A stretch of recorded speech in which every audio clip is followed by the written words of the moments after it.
Hello, and welcome back to another episode of Onside Chicks. I'm your host, Haley Chakosky, and I'm here with Jordan O'Rourke Coupe, and there is a lot going on. there's actually a lot going on. It's honestly super concerning. My well-being, I'm not doing very well at handling any of it. When I ask for drama, This isn't what we need. this is not Yeah. the kind of stuff. I mean, and obviously we're referring to everything that broke this morning, in regards to Richard Sherman, and there is still a lot of big question marks. Things just keep kind of slowly, gradually coming out, but kind of explain the major headlines and the timeline that we know right now. Yeah, so what we know is that Richard Sherman was arrested for burglary, domestic violence, which sounds, we'll get into what actually happened and what the misconceptions are, but essentially he was arrested for that. He was denied bail, so he's still there until he gets in front of a judge. And then there's also news that he's being investigated for basically drunk driving, hit and run, fleeing the scene, all of that. So there's a lot, and very out of character for Richard Sherman. So it's a whole situation that we have to dive into. But I guess the interesting thing, and Pat McAfee brought this up, is it's interesting because he's very much on an island, right? Like, he represents himself, which was a big storyline over the past couple of seasons. He doesn't have a PR firm, an agent really going out there and getting ahead of the story, putting out well-formulated statements. There really hasn't been a statement outside of his wife and then his manager saying that they really have no info on it. But we often see especially with Deshaun Watson and that story still developing, we've seen in a lot of these situations how these agents get ahead of it and they're able to control the story. And so the leak of information is very planned and formulated and in a way that's very, I would say fan friendly as much as it can be. And this situation was just not really that way. No. It was very much kind of all over the place. The news came out and then now there's a lot of trying to figure out what actually happened. So I don't know. I mean, I'm very shocked by this. I think we both are. Yeah, no, it definitely, I was heartbroken, especially reading the major headlines. It sounded very, very intense, and I'm not diminishing the situation at all. But now, the more we've hearing his wife speak out about it, hearing the 911 calls, it's made me feel slightly better about the whole thing. It's still a very scary situation, and we can dive into it. Basically, Haley already said, he's being investigated for burglary and domestic violence, which is a felony charge. Yeah. This is no joke. That is what he is being held for. So when the headline comes out, burglary, domestic violence, denied bail, I'm in the middle of Walmart buying throw pillows and I'm just immediately panicking because I'm like, what is happening to Richard Sherman? What is going on? I didn't know who was involved. I didn't know I know he has wife and children. I didn't know any of the details. So I'm just immediately heartbroken and upset about it. What we know now, it was his in-laws, his wife's parents. Nobody was injured in the incident. He was outside. They called 911. And anybody in this situation, they are immediately denied bail until they can be seen by a judge. It's standard procedure. Right. So it sounds very scary, but when you break it down and when you hear the family kind of explain it, when you hear the wife defending him, even though it's her own parents, it does kind of eliminate some of the fears. And it kind of just gets to how did we get here and why did it happen? And where do we go from here kind of thing? Right.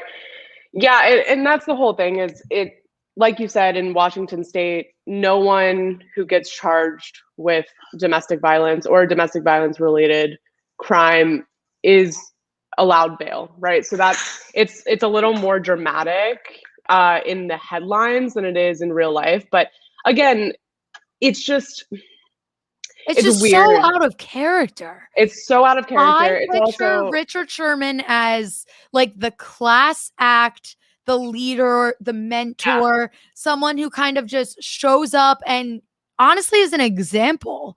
So Yeah. no history of trouble. Like he's not a troublemaker. So for this to just kind of all come out at once, and the way it was staggered, and it was like one headline here, and then all of a sudden the hit and run, which we'll get into, Yeah. it was just a lot happening at once, and it felt like everything I knew of Richard Sherman was crumbling, and I kind of have to take a step back and read everything and process it all. Yeah, a very weird situation too coming in. And we talked about him last week about, the biggest names in the free agency market still Yes. leading up to this season. And we talked about him and we were speaking very highly of him on what he deserved as a veteran, as a leader in the space.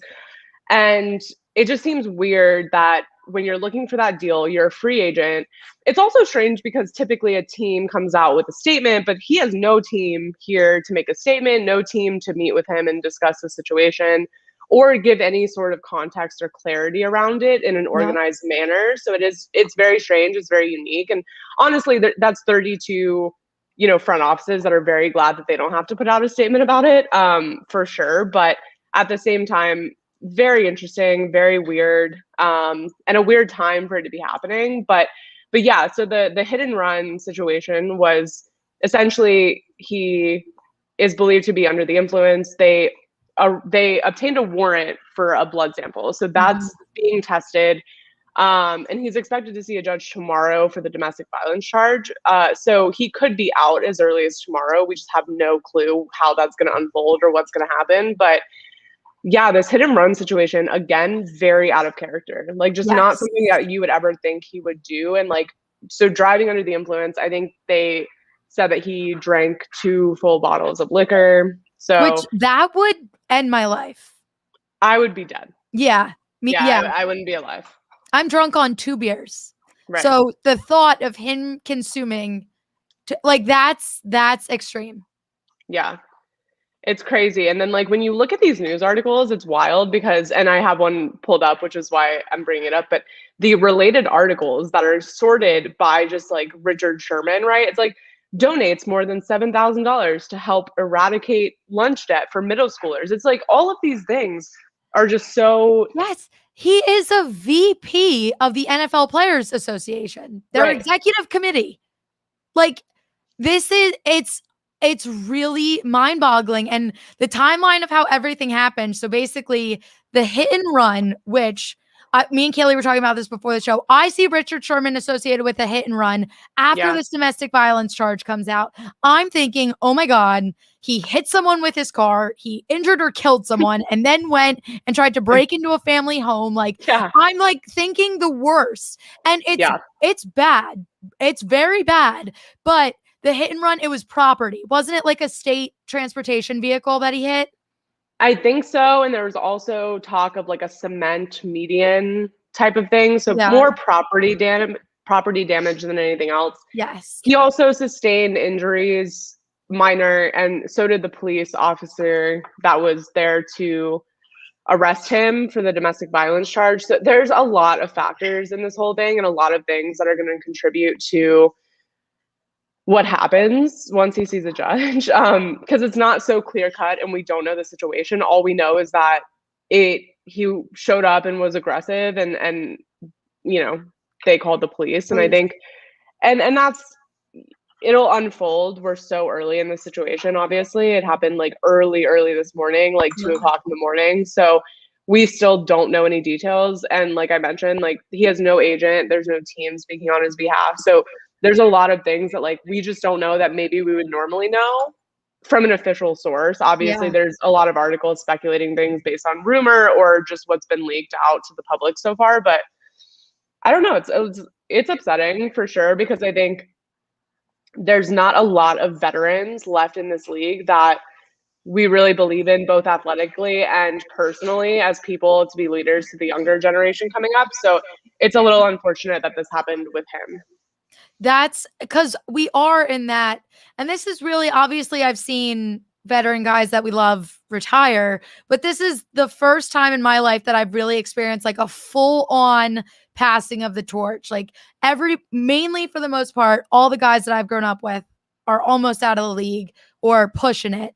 So we're getting this new wave, like the next generation Gen Z of the NFL, as we said last week. And like you said, he's one of those veteran guys that's just so well respected. He's kind of a staple within the league. And we talked about it last week about, yes, he's up there in age, but he's one of those guys that deserves to be on a team and deserves a good farewell. And now with all of this, that's definitely going to throw a wrench into things. And we can get into that a little bit more in a little bit. But yeah, the timeline of everything, he's belligerent drunk, goes on a hit and run. The reason it's also classified as a hit and run is because he abandoned the vehicle. So then shows up at his in-laws' home. Police are called. It's just a ripple. And now we're kind of left to process it and just sit back and wait for more information. But using that kind of as a segue, he is still a free agent. And last week, I would have been 100% convinced that he was going to end up on a team. Now all of this comes out. What do you think is going to happen? Do you think there's a chance he just retires after this and is done? Do we think we ever see Richard Sherman play again? Look, I think this is, of all the things that we've dealt with that are similar to this situation, arrests and accusations, this, and again, we're not excusing the behavior. It's not great. It's not good. It's bad. It's not the most condemning of a person's character that has been out in the league and these stories that have come out. And I think if some of these guys that we've seen be reinstated or just serve suspensions or whatever, if we've seen all that happen with guys who've committed, in my opinion, more heinous offenses and more directly volatile offenses, I think he should be given that chance. And for all the good that he's done to the league and all these things. But then again, he's also a free agent. He's an older veteran. He's had a really successful career. So naturally you could retire, but do you want to retire on that note, right? Like, do you want that to be the way you go out? And we were talking last week, like, let's pay him, let's get him a bag, let's let him lead a new generation, and let's get him out in the best possible way. And now I don't know if that's possible, but this news comes on the heels of all these articles like, oh, we think he's going to make a return to the Seahawks, and like, we think he's back in Seattle. And we were reading those articles yesterday. You know what I mean? Like, that was news yesterday. So it's kind of up in the air. I'll be interested to see how it unfolds tomorrow, specifically if he does have that hearing with the judge. And then Friday, probably more information will come out. But I wouldn't be surprised if he does not play in 2021. Now, I don't know that he'll not come back if that's the case, but I think he strikes me as a person that looks at this whole situation and maybe says, like, I need to work on myself, less of football. But maybe not a full retirement. I don't know. What do you think? I pretty much agree with everything that you just said. All he has to do is, one, get out of jail. Then he has to work with somebody and issue a statement. If I hear Richard Sherman come out and say, I know how wrong this was, and if he acknowledges where he went wrong, and there's no defending it, but we're all human. People make mistakes. We have downfalls. He didn't go out and kill anybody. He was belligerently drunk and acted insane. They got him into jail. He's done his time. He's not done his time, but he's cooled down. Like, he can process everything that went wrong. And I think if he can come out and say, I understand what I did wrong, and here's what I have to do to fix it, I trust him to fix it. And I trust him to not fall off the rails. Like you said, he is the type that would sit back and I think would personally reflect on himself. And I think he would take all the blame. And I think it's going to be up to him whether he wants to come back this year or not. Because I think if he sat down and spoke with any team and said, listen, this was out of character for me, I don't know how I got here. Or maybe he can tell them, I was going through a rough patch. This is exactly how I got here. This is all, we don't know what's going on behind closed doors. But if he sat down with an organization and could admit his faults and say, I'm a man true to my word and I will be a good team player for you, that's someone I would trust. So I don't think it's off the table, but I do think it's going to come down to honestly him of whether he wants to take the step forward or Not that he might be done for forever, but if he's just not ready to come back right now. Yeah, I agree. And I think we'll see it unfold and we'll know a little bit more, specifically next week. But I don't know. I'm hoping for the best. And I hate to say that because I know, obviously, I don't want to excuse behavior, but at the same time, like, I think he's earned the right to get more context, right? Like, he has. I think we have lost Kaylee. So I am going to take over on this little split screen until we can get her back. There we Here we go. go. I got it. I think he's earned the right to just for it to be looked at, right? Like, for no assumptions to be made. And that's why I want people to read the articles, right? Because, like we mentioned, when you see the headlines, you think he hit somebody, killed somebody, ran away, ditched his car, and then went and beat up his wife, right? Like, that's what the headline tells you. And No, that's just that's like, literally how it sounds. yeah, and that's not at all what happened. So it is very much like, let's wait for some context before we throw some judgment. And I want to say everyone deserves that, but I think to some extent, some players have become repeat offenders. They become people that we know. When you hear something, you're kind of like, okay, that You're makes not sense. surprised. Right. And I think he's not one of those people. And I think everyone's a little shocked right now. So I just want some more context. But on that note, do we want to talk franchise tag extension deadline?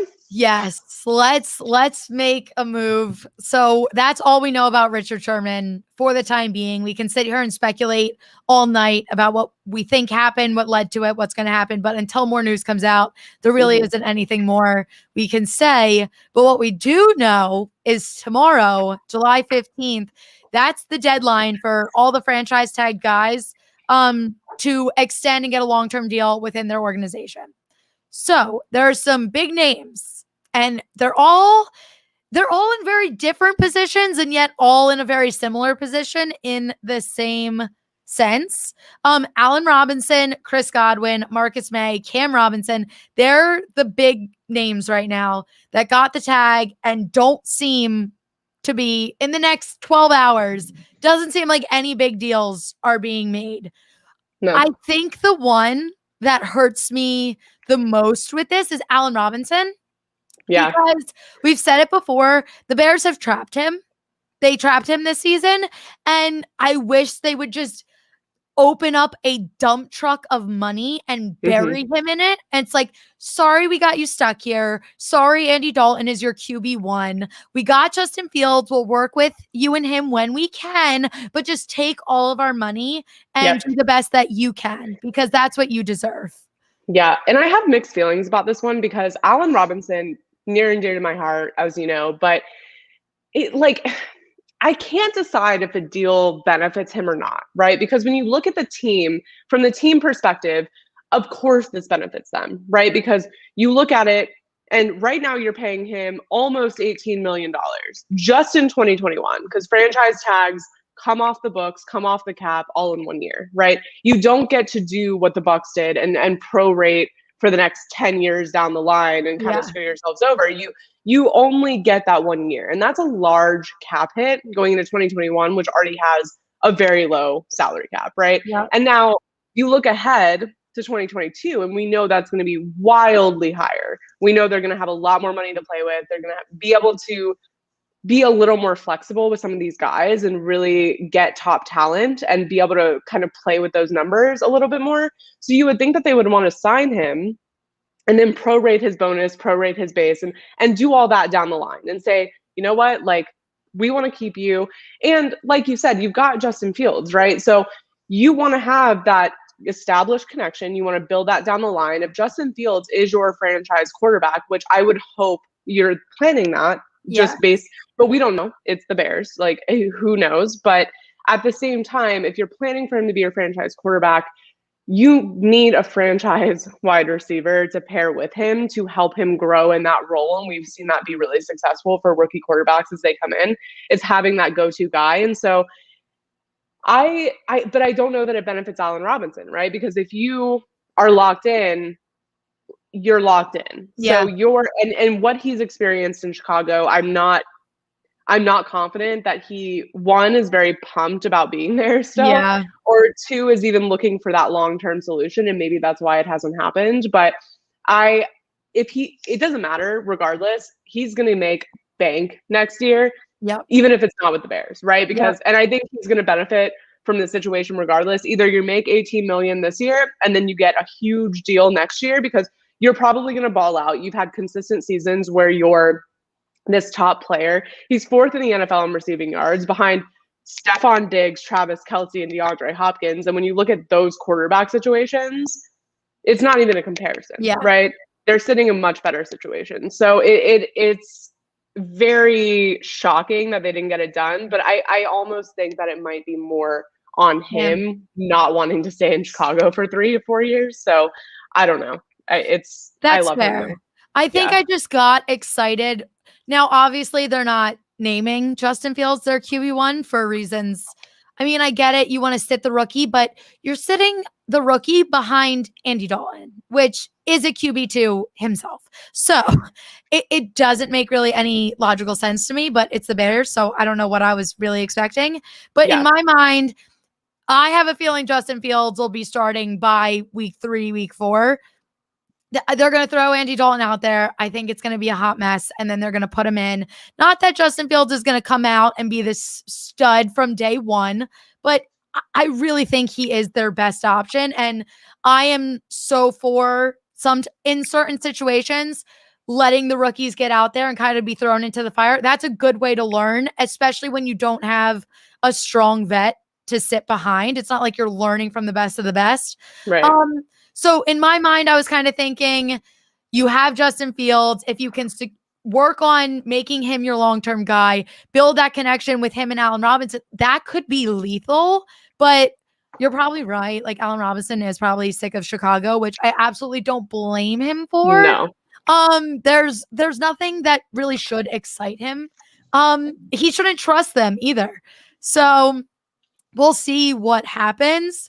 But there's still a lot of big names. We mentioned the Buccaneers, and they have they've done the impossible for this year and this year alone. Let's make that very clear. And this is what we talk about, where you're borrowing against future years, which is going to work out because the cap's going to go up. But this team is going to look so different next year and the season after. So I try to tell Bucs fans this all the time, like, don't get too attached to this because it's not going to be here for long. Yeah, no. They're doing the most to put Tom Brady, and it sounds really morbid. I don't mean it to like word it this way, but like they're making Tom Brady as comfortable as he can until he's done. Like they're literally, like that's all they're doing. So it does sound morbid. It's like Tom Brady is gonna leave, and we're doing everything he can to have him enjoy himself as much as possible until that happens. And there are going to be casualties along the way. They brought back all 22 Super Bowl starters. They didn't fire a single member of their coaching staff. Front office also include, like, it's nutty what they did, but it's not a long-term thing. And Chris Godwin, I think, is going to be the first one that we see from that because he's riding out the franchise tag right now. And I think he's also pretty much all the guys on this team were like, we'll take a pay cut to kind of keep the band back together and try and make a run for the second year in a row. So Chris Godwin, he got the franchise tag, but there's no looks of a long-term deal happening there. At least not this season. No. And I am surprised. I mean, I guess franchise tag situations are that way, but I am a little surprised in general that he is here again, right? And I think it's part of their philosophy, like you said, bringing the band back together and coming in for a round 2. But he is, I think you're right, not going to be there next year if I had to guess. And just because, one, we've talked about this before, Tom Brady decides who scores, who plays, who is getting the ball, much more than the scheme, the offensive plan, the coaches, all of that, right? And I think Chris Godwin last year and production and targets, and when you look at his overall contribution to that team in the season, way less than he's capable of, and way less than he probably deserves at this point in his career for what he's been able to put on the board. So I would imagine he goes somewhere where he can really be like the guy, right? Yeah. And I think when you look at Tampa Bay, they have the pleasure of having a lot of people who are the guy, right? Like everyone's the guy, but when you are looking at money and how you get paid, last year's production is not going to cut it for what he's actually worth. So I think that's kind of where there's a disconnect between him and the Buccaneers. And you can love the Buccaneers, you can appreciate your time there, and you can leave very graciously and in a way that's mutually beneficial and very much pleasant and not in with a bad taste in your mouth. But I don't see him staying. I think it's great that he's going to get a pretty large paycheck this season, just being on that franchise tag in 2021. But yeah, I think like you're right. They're going for that last chance at a Super Bowl. And if they get it, Tom Brady's probably retiring. And then all those players that came there and want to be surrounded by Brady won't be there. And that's not to say that they're not going to retain people just on the culture they built, because their coaching staff, we love to see it. It's diverse in gender, in race. There's a lot of things to love about that organization and what culture they've built over 2021 and the past couple of years too. But yeah, I don't know. I don't know that it's worth it for Chris Godwin. No, and going off of what you were saying, because that's exactly where my mind is going. One, for himself, he could easily be a top 20 receiver. Yeah. Like without question, maybe even more top 15. He's never going to get there on this team. So right now he is being the team player and he is there for the fun of it and for the thrill. But that's going to get old for him soon, especially when they also have Mike Evans. They got Antonio Brown. Like they have so much depth on offense for targets. And also think about it. There are so many organizations that could use him and would give him anything. And he could be the number one, like that stud. He might be able to work his way into being a top 5 receiver on any other team that really needs him, and he would be their number one guy. So there's a lot of big questions. So I think he is going to enjoy this year. I don't think he has any bad, like he wanted this. He's totally fine with this. But I think after this year, especially if they don't win the Super Bowl or even get to the Super Bowl, which I'm kind of praying for, I think then it's going to wear off. They're like on this high right now. And then he's going to be like, all right, let me be the star that I am. Right. Look, things are so fun. Things are so fun when you get all of these superstars together and you basically go and you run the tables and you win the Super Bowl, and it's this shock, but not really. And you get to play with Tom Brady. Like all of those things are so fun, right? They're so fun. But the chances literally look like a Madden, like a create your own Madden team. Like just pick all the stars. And that's the Buccaneers. And it's scary. It's scary, but it's also like when you look back on it, and I think and again, I think we're all wishing like we don't want to see repeat teams in the Super Bowl this year. I think we've kind of talked through that and we're not here for it. But when you look back at what they did in the regular season and what they did in the postseason, there's significant weaknesses. And if you are paying attention and you're scheming against them and you're planning and you're watching film, you can beat them. They're not an unbeatable team. They do not look like the Kansas City Chiefs of 2019. Like that's just not who they are. That's not who they are. They don't have all their regular season. Their defense was so weak. Their entire postseason, their defense stepped up. And if it wasn't for that, they definitely wouldn't have made it past Washington to begin with, which would have been fantastic. But yeah, I would have loved every second of it. Yeah, like they were never at one time a complete team. So there's weaknesses, there's opportunity. Now, it just seems too good to be true to bring everybody back and do this entire like lovey-dovey, we're just this happy family team. We're going back and we're winning another Super Bowl. Then Tom Brady gets to retire and everyone's happy, right? Like that just seems too good to be true. We know how things work in the NFL. It's the same thing that happened to the Ravens when like, yeah, you get a player and you get other guys around him and you run it, right? Maybe it's not the same outcome. It's not a Super Bowl win, but it's surprising. It's fresh. It's something that the league needed. And then the next year, you don't know how to adjust from that. And now you're in a weird, stale spot. So I think that's the thing is if you don't win the Super Bowl, I think players are going to take a harder look at teams outside of the Buccaneers. But also now you've you've traded everything. Like, right, you've promised all this money, you've done all these things, and you just didn't get it done, right? Which, Yeah. to be fair, the turnaround on getting a Super Bowl, super impressive, right? You don't need another one to validate the decisions you made over the past 3 years. You Yeah. don't. But Chris Godwin, I don't know that there's enough skin in the game for him to where if they don't win the Super Bowl and if they don't bring a significant amount of their players back next year, I can't see why it's beneficial for him at all, honestly. Yeah.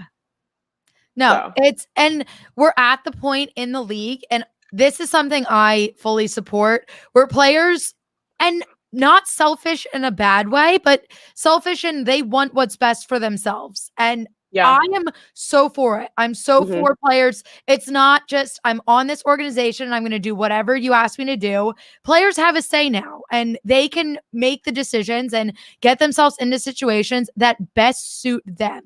And I'm so here for it, because realistically, the happier players are, if they're where you want to be, if you're forming good relationships, that's the teams that are going to make it the farthest. Point blank. So for Chris, he's going to reach that point where he's like, I'm having fun. However, I'm better than this. My numbers can be better than this if I'm on any other team in the NFL. So, and there are going to be, I'm going to say way more than half of this league that would go after him, especially when salary cap, when everybody's got money through the roof and we're all flying. Like, everyone is going to want Chris Godwin, and people are going to give up a lot to get him, and he is going to get paid and get paid heavy. So I'm not worried about, we love it for him. I want that for him, and not just because I'm over Tampa, but I just want him to be the best that he can be. Agreed. All right, let's talk about Marcus May, because this situation's a little less cordial than the rest. So he's also, none of the people we're talking about are expected to reach long-term deals. We'll just spoiler alert. There's nothing I've seen, no headline. No one is close to a deal. So tomorrow it's kind of just going to come and go. But these are the guys that could have, should have, maybe, but whatever. Nothing's happening. Yeah. So Joe Douglas back in May was like, this is a priority, right? We want to get this guy signed. We want to get him. We want to keep him here. Apparently not enough of a priority, because May's team put a final offer on the table and it was never responded to by the team. So then they took the offer off the table. They waited 48 hours. They waited 2 days and pulled. I would have. I agree. I'm not waiting. And I feel like that's the whole thing, is it's not a priority because you didn't make it a priority. So he's unfollowed them on Twitter? Yeah. He doesn't follow them anymore. So we have this whole season, 2021. We're 2 weeks away from training camp. He doesn't even follow his own team on social media right now. Yeah. So, definitely we're not going to wake up and hear about a Marcus May long-term contract. No. It's not in the works. It's not. And so I was reading too that prior to him getting franchise tagged, there were a handful of other teams that offered him better deals, essentially. And then the Jets come back and they offer a deal that's 20% lower year over year than the tag. And it's like, why would he take a deal that's lower than the franchise tag? Yeah. When he knows there are other teams that want him. Yeah. I'm like, it's the freaking Jets. I know they're on the come up and that's great for them, but it's kind of like the same thing as Allen Robinson in Chicago. He's probably just like, you're really not going to make me your priority after this? Come on. I'd be out the door so fast. I mean, same. And I think it's tough, because you think about being a player where you try to make it work, you give a deal, they come back with something that's not reasonable, or they don't respond. And then you're like, well, dang, I should have taken all these other teams' deals. And now you don't follow your team on social. You're obviously not on good terms. And then you go into a season where now you have to play for that team for the rest of the season. And it's not an ideal situation, because now you've got a new quarterback coming in. You've just got all these factors where you're trying to rebuild this roster, but one of your leaders on defense is just not there mentally, right? So I don't know. It's not a good situation. The No. rest of these situations are very much like Allen Robinson's a little here and there, but they're not as rocky, right? Yeah. Like they're very much like maybe this happens after the season, if not all good. This is the one where it's like there's some tension, there's a lot of pain points getting this deal done, and so I don't really see this going. I don't see this getting done after the season either. No. He's out. I wouldn't be surprised if there's a midseason trade. Like if it gets to that point, that would not shock me with the way everything's looking. And especially like you see how much they got a new coach, a new quarterback. Like this is a new team. So Yeah. if they're in this transition period and now there's, and I don't want to say drama because I understand exactly where he's coming from. Like I don't think he's being dramatic at all, but now there's tension. You're both on different pages. You didn't even respond to his last proposal. I can see them just being like, you know what? New team, fresh start. Let him go somewhere he wants to go, and let's just move on from this. Yep. Yeah, Which I is can see it too. unfortunate because he's really talented, but like, it's just a weird vibe, and it's the Jets. It is. So Yeah, so we don't really. I mean, look, expectations for the season for the Jets are they're not astronomical, just knowing the kind of rebuilding they're doing. It's new coaching, it's new quarterback, it's a lot of new factors. So this just isn't something that you need, right? Like you need some consistency. And same thing, we're going to talk about Cam Robinson, and I think those are very similar situations. You're trying to rebuild this franchise, and these are more for consistency, right? Like Marcus May is a fantastic player. He's definitely a top player in his position. But at the end of the day, I think consistency, veteran presence, someone who knows the system is a little more valuable than people are giving it credit for. And I think that's where I struggle to understand why we're being so flippant with guys that have been in your system, right? And I think I don't know, maybe it's just me, but I find locker room presence, culture, knowing the system, understanding, being able to walk these new guys through all that, I find that very important. Yes, so it is. So yeah, that's an interesting one. I think people completely they don't realize how important the locker room, that feeling is. And I hate to keep coming back to this, I'm still not over it. Eagles winning the Super Bowl, that doesn't happen if that team wasn't on that same, like we had no business doing what we did. It was literally the vibes of that team having a brotherhood and doing that and coming together. Yep. And people don't realize that that's what makes things happen. And it's kind of like the Chiefs and the Bucks. Like the Chiefs do so well because everybody listens to each other and everyone communicates. And if they don't, Le'Veon Bell, you're out the door. Like it just does. It doesn't work. There's no room for it. The Bucks are going to be riding this high, and we'll see if it. I don't think it's going to bring them to another Super Bowl, but I do think they're going to have a good season. Like I think they're a great team. So it just matters so much. So if things aren't clicking, move on. Like don't try and force pieces that aren't working together because it's not worth it. Maybe they click eventually, but it's not worth the process to get there. Yeah, agreed. All right. You want to take on Cam Robinson? Yeah. So this franchise tag was really judged a lot and hated on. And I understand. He was overpaid, not only for his position, but for his place in the standings at that position for the entire league. He's not the best tackle out there. He's not a top 10 tackle out there. So I think it's a little confusing. My perspective on this is he's just, like I said, consistency. He's a guy that's very vital to the health and safety of your rookie quarterback. And it's not about this year, right? And nothing is about this year for the Jaguars or for the Jets or for any team that's walking in with a brand new quarterback and brand new coaches and all of that. So I see this as a consistency contract or tag where you keep a guy that is a veteran in the space, and he's not that old, but he knows the system. He's been there. He's worked with a lot of these young guys, and he was one of those young guys that worked with a lot of the older veterans.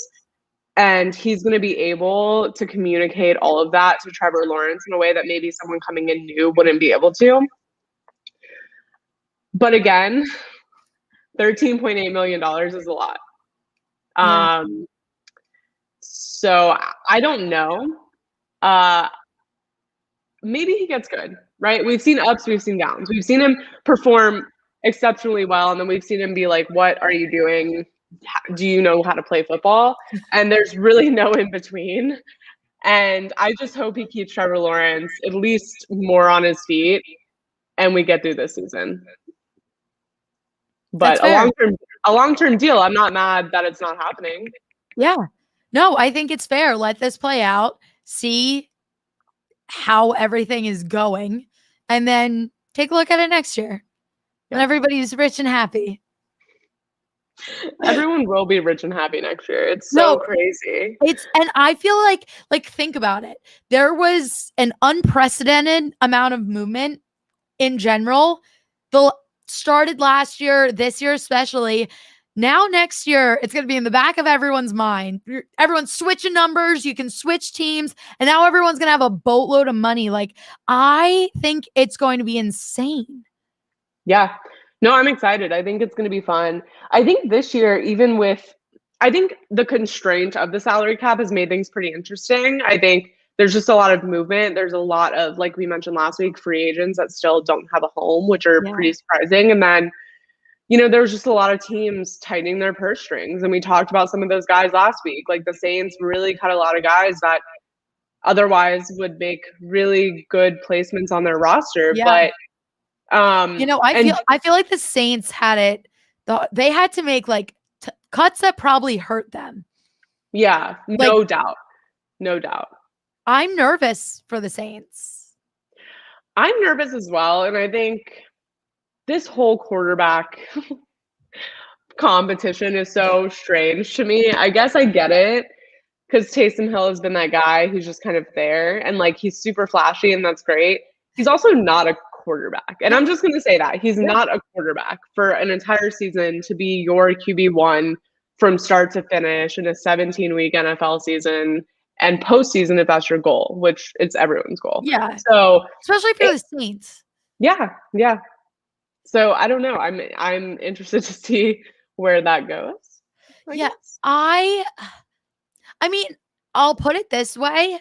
Money-wise, the contracts that they gave Taysom Hill and Jameis Winston, they set themselves up brilliantly to where whichever one fails, they're fine no matter what. It's a tough year. They were in a tough position no matter what, but they structured it where it's all right, we can figure it out this year, make all the cuts. We're kind of skin and bones. We'll get our long-term guy. And who knows, maybe it's neither of them. Maybe they don't like either of them. And then they take it from there. Taysom Hill, he's been asking to be quarterback. It's kind of like that guy on the high school team that's put me in. And you love him and you cherish him, but you just I don't see him as a long-term franchise quarterback. He is a trick play guy. He is someone that is a necessary piece of their offense because he's so special. Wherever you put him in, they can utilize him for whatever. He's a little gadget. He's like that tool that you have that has the wine opener and a bottle opener and a keychain. He's all in one. But to me, Jameis Winston has the most potential to actually rebrand himself and kind of make a comeback. But we'll see. I feel like that's going to be nutty. Yeah. Yeah. I mean, it could go either way, but yeah, I think just those situations are interesting because of the lack of salary cap. I think next season's going to be interesting because everyone will get paid, right? One way or another. It won't be stick with this team and call it a day. It'll be you're going to get paid by someone. It might not be the team you're with, but someone will pay you because they have the money to pay you. And that's the whole thing. Taysom Hill's contract is imaginary. If he it's completely imaginary, right? You could cut him and pay him nothing. He's just very much and that, like you said, they've structured it brilliantly for what they need. But yeah, I don't know. There's a lot of interesting pieces. There's a lot of moving parts, but we're so close to training camp, which thank God. Deep breath, because it just seems like every time we think there's nothing to talk about and something comes up to talk about, it's not positive. Yeah, it's not the vibe that I'm looking for. I'm Right. looking for more like Aaron Rodgers news, like, and not the stupid headlines that we've been seeing in the like, I want a solidified, here's my thought process. Like, I need something of structure or substance. And like the Russell Wilson news, like that was super exciting. Like when I say I want drama, I don't want Richard Sherman in jail. That is not what I was asking for. Not ideal. No, not ideal in the slightest. Not I wanted ideal. like a spicy last minute trade or like, who knows, but not this. This was not the plan. Yeah. Oof. We're almost there. Yeah, yeah, almost there. We have 2 weeks and then we'll kind of get a feel for how the season's actually going to go. And then we're back to a normal preseason. Yep. Well, Yeah. not normal, a 3-game preseason. 3-game preseason, which is fine because it always feels 1 week too long. Yeah. But 0 weeks was not good. No, yeah, because everyone and their mother was hurt. And I think that mainly was because they didn't prepare their bodies. And like it wasn't them. Like they couldn't prepare their bodies as much. They didn't get those extra 3 weeks or 4 weeks that they're used to. Like there was just so much different. And I think it really took a toll on everybody.